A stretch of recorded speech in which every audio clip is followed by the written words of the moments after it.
Hello, shalom, this is Allie. Welcome to my channel, Allie's Big Toe. Toe stands for Theory of Everything, and today's video is going to be about absolutely nothing. I don't know if this is just like part of the symptom of coming undone from social isolation, which is not healthy, but here we are. And I figure, you know, if I have to go out with a mask, then I'm going to wear a lei too. Like, that should be like required, you know, but seriously, can you believe this? 2020, April 2020. I had this thought. It's probably crazy. So here it goes. And whether you believe the story is literal or an interesting allegory,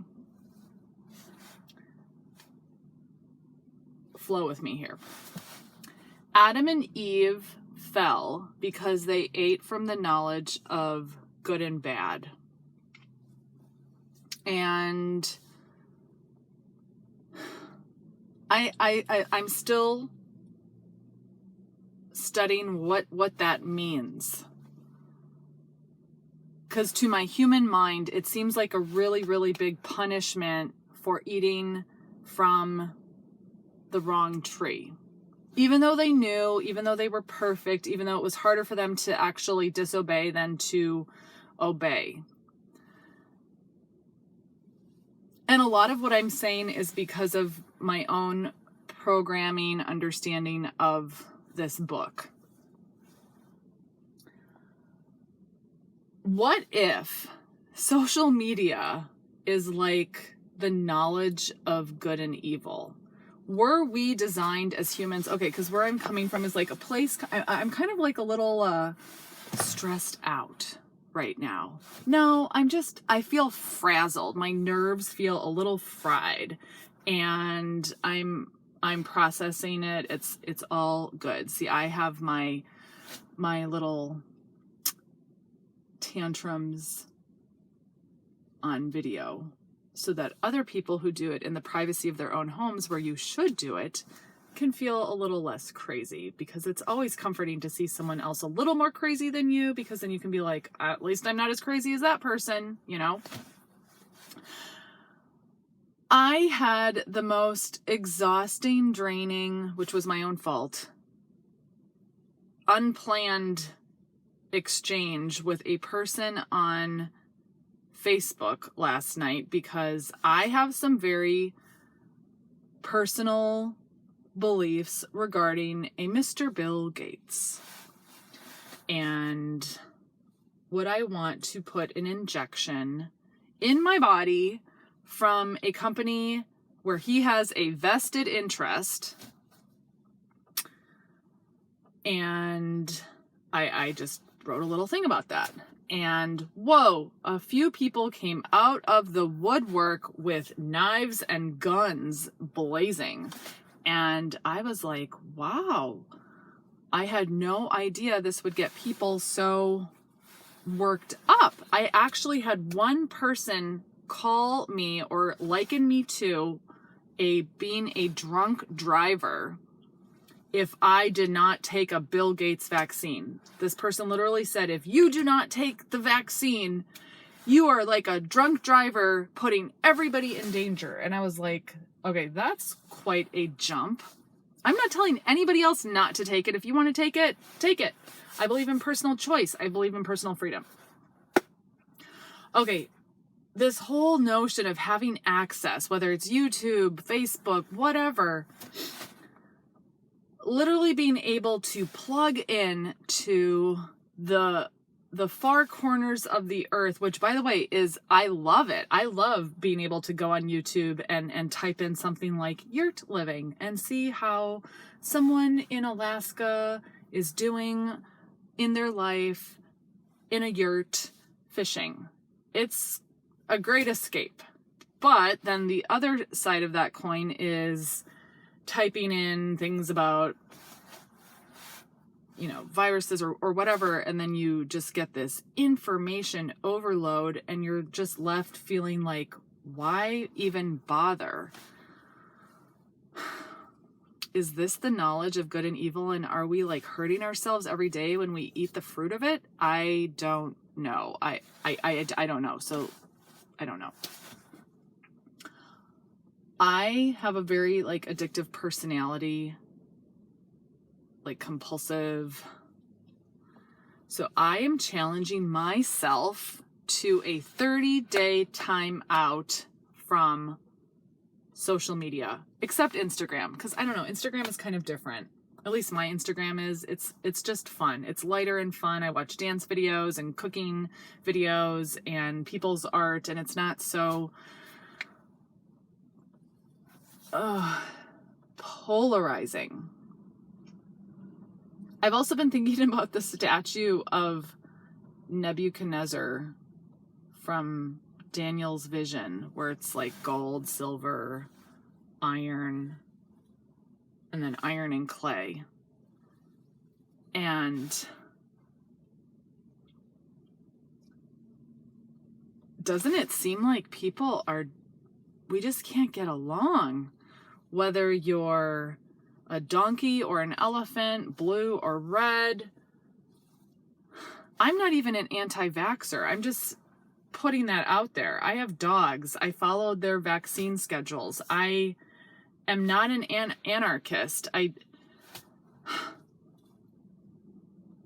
can be in the same room with people who have different beliefs than I do, and it doesn't get me all worked up. If anything, it's an interesting exercise in challenging myself to be there for people. So when this person, I just saw her get more and more and more worked up about the whole Bill Gates vaccine possibility. And I finally just said, I can see you are feeling really afraid right now. I'm sorry. Is there anything I can do for you? And she just wanted to keep saying, you have to take this, you have to take this. And it's just like,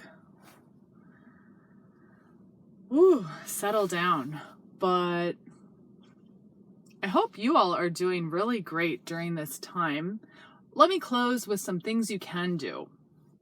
There's so much, if anything, we are all learning that there are so many things that are beyond our control these days. What do you have control over? I think of Jordan Peterson in his book, Chapter 1, Clean Your Room. Clean your house, clean your space. Organize your personal space. It will reflect as above, so below, or so below, as above. It'll kind of calm your brain too. So that's a really good suggestion. And certainly you have control over what you put in your mouth and in your body, i.e. food and beverage. Choose wisely. An ounce of prevention is worth a pound of cure. Speaking of which, you also have control over who you let in your inner circle. Boundaries. I got a very big lesson on that last night. And no, I don't have to let everybody be in my inner circle. I think sometimes I tend to like swing to the extreme where I'm like, well, I don't want to shun a person. It's like, I'm not shunning. You're not invited in my inner circle if you're going to just keep trying to punch me. It reminds me of a time where I went snorkeling with someone and this person was wearing a life vest, but they weren't a very good swimmer. And I jumped in the water and I was like, oh, the fish. It was all like, ah. And then this person jumped in and they got kind of spooked or nervous or whatever. So I went over to help, but the person was like flailing, even though they had a life vest on. And I got close and they started pushing me under. And in that moment, I realized like, whoa, I have to take a step back. Otherwise I'm going to end up drowning, even though I know how to swim, because this person is in such like fear, panic mode that I need to back up and just talk them through this from a distance rather than try to help them up. And that's what I did. I just said, focus on your breath. You have a life vest on. Hold on to your life vest like this. Stop flailing. And eventually everything kind of settled down. But it was like, whoa, in that moment I realized I was in danger by being close to this person. So yeah, boundaries and things that you can do to boost your immune system. Number 1, other than diet and exercise, breathing, deep breathing. There's tons of videos online on lung exercises. Strengthen your lungs, hold your breath. Wim Hof is awesome. Number 2, bouncing on a mini trampoline. And it's not to get like a good cardio workout. It's literally gentle bouncing. Why? Your lymph does not have its own pump. Like blood has the heart to pump it around your body. Your lymph requires movement, and the gentle bouncing of being on a mini trampoline stimulates your lymph, and it basically gets all the little garbage collectors to go around and do what they do in your body, and that boosts immunity. EFT stands for Emotional Freedom Technique, also known as tapping. I've talked about this in other videos. Tapping over your thymus, which is a major gland that is part of your whole immune system. Tapping specific acupuncture points. This is one thing that is irking me during this whole shutdown, is the government gets to deem what businesses are essential and which aren't. For example, in many states, acupuncturists are not allowed to practice. A lot of preventative care practitioners are also not deemed essential. Well, in the meantime, work on yourself. Kidney 3, it is like a little divot 2 fingers below your collarbone and about 4 fingers on either side of your sternum. Just feel around, you'll find it feels really tender. It's called Kidney 3. You can tap on it, you can rub it, massage it. When you're feeling fearful, this is kind of like your battery pack reboost button on your body. There are so many points all over your body that you can just use self-massage for, that basically kind of remind your body to reset. And there's beautiful books out there on how to do this for yourself. What else? Oh, I have such a tension headache. I need to go home and do something about it. Yeah, I think that's about it. Thanks for listening. I basically only made this because maybe some of you are bored and this was slightly amusing. So I'm going to go to the grocery store with my mask and my lei. And be well, everybody. Bye for now.